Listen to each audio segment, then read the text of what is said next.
अस्सलाम वालेकुम प्यारे दोस्तों। आज जो वाकया हम आपको बताने जा रहे हैं, ये वाकया कोई खास पुराना नहीं है, लेकिन इसे सुनकर आपका ईमान जरूर ताजा हो जाएगा। तो चलिए वाकया को शुरू करते हैं। एक समुद्री जहाज जिस पर काफी बोझ था, तिजारत का सामान और ताजिर उस जहाज के ऊपर सवार थे। अब सफर के दौरान समंदर में तूफान की वजह से जहाज हिचकोले खाने लगा और बिल्कुल डूबने के करीब हो गया। तो जहाज के कप्तान ने एक तजवीज सबके सामने पेश की कि देखिए, जहाज के ऊपर बोझ बहुत ज्यादा हो गया है। अब हम सबको जिंदा रहना है, तो आप लोगों का कुछ सामान समंदर में फेंक दिया जाए तो जहाज थोड़ा हल्का हो जाएगा और हम आसानी के साथ किनारे लग जाएंगे, क्योंकि हमारी जानें ज्यादा कीमती है सामान के मुकाबले में। सबने कप्तान की बात पर इत्तेफाक किया और सबने कहा कि एक जो सौदागर है, यानी एक जो ताजीर है, वह बिल्कुल नया है और वह काफी सामान अपने साथ लेकर आया है। उसका सामान फेंक दिया जाए समंदर में तो इससे हम सब डूबने से बच जाएंगे, और उसका सामान जितना है अगर उतना फेंक दिया जाए तो हमारा जहाज आसानी के साथ किनारे लग जाएगा। सब ताजिरों ने इस बात पर इत्तेफाक किया, लेकिन जिस ताजिर का सामान फेंका जाने वाला था उसने कहा, मेरे अकेले का सामान क्यों फेंका जाएगा? सब ताजिरों का थोड़ा थोड़ा सामान समंदर में फेंक दिया जाए, उससे नुकसान भी सब पर तकसीम हो जाएगा और सबकी जानें भी बच जाएंगी। लेकिन सब सौदागर ने उस नए सौदागर यानी नए ताजीर के खिलाफ बगावत कर दी और उससे लड़ाई झगड़ा करना शुरू कर दिया, और झगड़ा इतना बढ़ गया कि सब ताजिरों ने मिलकर उस नए ताजिर यानी उस नए सौदागर को उसके सामान के साथ उठाकर समंदर में फेंक दिया और अपना सफर जारी रखा।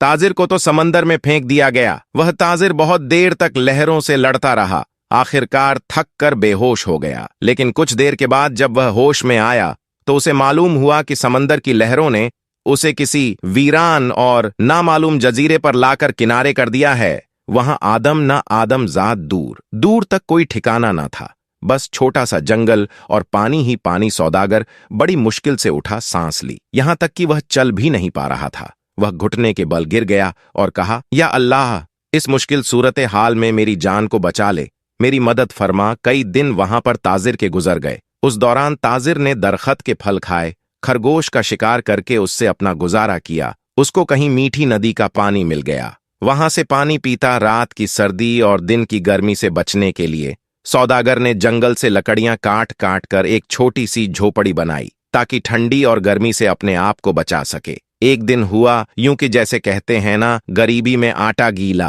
अब एक दिन वह ताजिर आग जलाकर अपने लिए खाना बना रहा था। अब वो आग चूल्हे की आग थी, उसकी झोपड़ी में लग गई और झोपड़ी लकड़ी की थी और जलने लगी। बचाने की बहुत कोशिश की, लेकिन थोड़ी ही देर में पूरी झोपड़ी जलकर खाक हो गई। अब सौदागर बिल्कुल जमीन पर बैठ गया और आसमान की तरफ देखकर कहने लगा, या अल्लाह, क्यों मेरे साथ ही क्यों सारी मुसीबतें, सारी आजमाइश मेरे साथ ही क्यों?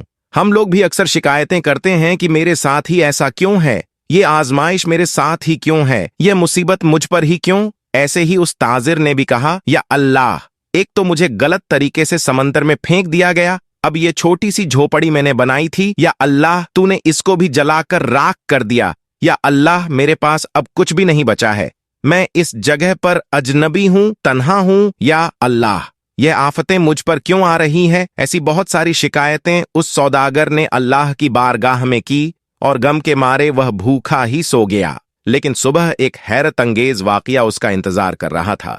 जब वह सुबह उठा तो उसने देखा उसके जजीरे के करीब एक जहाज नजर आया।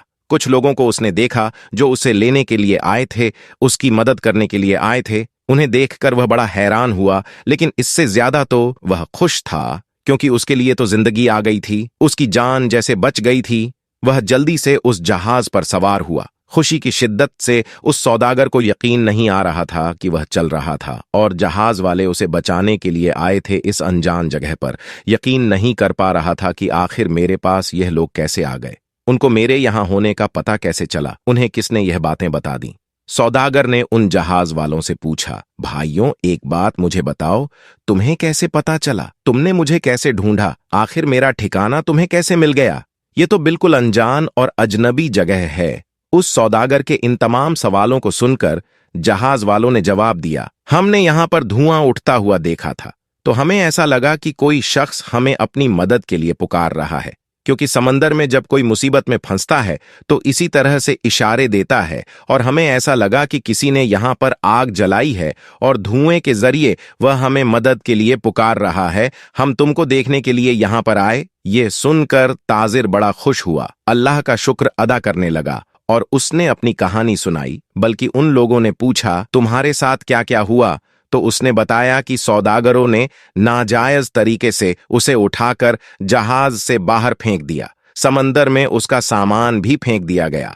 वह लोग जो कि जान बचाने के लिए आए थे, उन्होंने कहा, अच्छा तुम उस जहाज के बारे में हमें बता रहे हो, तो मैं आपको बता दूं कि वह जहाज अपनी मंजिल तक नहीं पहुंचा, बल्कि समंदर के लुटेरों ने उस जहाज पर हमला कर दिया, पूरा सामान लूट लिया और सारे ताजिरों को कत्ल कर दिया। सिर्फ तुम अकेले बच गए हो, तुम पता नहीं कैसे बच गए, अल्लाह ने तुम्हें बचा लिया। सौदागर यह सुनते ही जारोक्तार रोने लगा। वही सजदे की हालत में गिर गया और कहने लगा, या अल्लाह, तेरे काम और तेरे फैसले सबसे बेहतर होते हैं। तू जो भी करता है अपने बंदों के लिए बेहतर ही करता है। बस हम ही बेसब्री हो जाते हैं, हमारे अंदर सब्र नहीं होता, वरना बाद में तो पता चलता ही है। अल्लाह, तेरा जो फैसला था वह बिल्कुल सही था। मेरे भाइयों और बहनों और दोस्तों, अगर आपकी हालात बिगड़ जाए तो आप डरे नहीं, आप खौफज़दा ना हो। बस इतना यकीन रखें कि खुदा की हर चीज में हिकमत होती है। जब भी आपका कोई काम रुक जाए, आपकी कश्ती भंवर में फंस जाए, आपकी झोपड़ी जल जाए, तो यह जान लें कि खुदा आपका अच्छा इंतजाम कर रहा है। दोस्तों, अगर आप अपने दिल को सुकून देना चाहते हैं और दुनिया व आखिरत के लिए आफियत चाहते हैं, तो सिर्फ अल्लाह का जिक्र करें, क्योंकि ये हमारी शैतान से हिफाजत फरमाता है और हमारे नफ्स को पाकीज़गी देता है। दोस्तों, अल्लाह पर भरोसा रखने का मतलब है कि अल्लाह किसी इंसान पर उसकी क्षमता से ज्यादा बोझ नहीं डालता।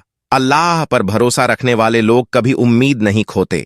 अल्लाह पर भरोसा रखने का मतलब यह नहीं है कि इंसान गलती नहीं करता। अल्लाह ने इंसानों को कमजोर, त्रुटिपूर्ण और पतनशील बनाया है। अल्लाह पर भरोसा रखने के लिए सबसे पहले यह जरूरी है कि हम अल्लाह को अच्छी तरह से जानें। इसके लिए अल्लाह के कई नामों और गुणों को सीखना, उनका अध्ययन करना और उन पर विचार करना जरूरी है। ऐसा करने का सबसे अच्छा तरीका कुरान पढ़ना और सुन्नत के बारे में ज्यादा जानने के लिए नियमित रूप से समय निकालना है। वफादार जानता है कि जिस भी कठिन समय में वह खुद को पाता है, वह ईश्वर द्वारा भेजी गई परीक्षा है। वह चीजों को अपने तरीके से लेता है, यह याद करते हुए कि सर्वशक्तिमान अल्लाह ने उसे क्या सलाह दी है। ऐसा हो सकता है कि आप किसी चीज से नफरत करते हैं जब वह आपके लिए अच्छी होती है, और यह भी हो सकता है कि आप किसी चीज से प्यार करते हैं जब वह आपके लिए बुरी होती है। अल्लाह जानता है और तुम नहीं जानते। दोस्तों, हमें अपनी हर नमाज में अल्लाह पाक की तारीफ करनी चाहिए, जो तारीफ के लायक है। तारीफ में आप अल्लाह पाक के नमों की तारीफ कर सकते हैं कि अल्लाह, तू ही करीम है, तू ही खिलने और झिलाने वाला है, तेरे ही हुक्म से ये दुनिया चलती है, तू हर चीज पर कादिर है। अल्लाह के बारे में अकीदा ए अहले सुन्नत व जमात, अल्लाह ताला अपने इल्मो कुदरत से हर जगह मौजूद है और जाती एतबार से जैसा अजल से है वैसा ही है और वैसा ही रहेगा। मुझे उम्मीद है कि आज की इस कहानी को सुनकर आपका ईमान जरूर तरोताजा हो गया होगा और बहुत कुछ आपको सीखने को मिला होगा। दोस्तों, अगर आज की हमारी यह वीडियो आपको पसंद आई है और आपने आज की वीडियो से वाकई कुछ सीखा है, तो इसे जरूर अपने तक महदूद न रखें, बल्कि अपने दोस्त हबाब के साथ इसे जरूर शेयर करें, ताकि हम इस वीडियो के जरिए जो पैगाम आपको देना चाहते हैं, वह पैगाम आपके जरिए आपके दोस्त हबाब तक भी पहुंच जाएं। और इस वीडियो को आप लाइक जरूर करें। अगर आपने हमारे चैनल को सब्सक्राइब नहीं किया है, तो अभी सब्सक्राइब कर ले और आइंदा आने वाले ऐसे ही दिलचस्प वीडियोस की नोटिफिकेशन के लिए बेल आइकन पर क्लिक करना ना भूले। बहुत जल्द एक और नई वीडियो के साथ आपकी खिदमत में हाजिर होंगे। तब तक के लिए अल्लाह हाफिज।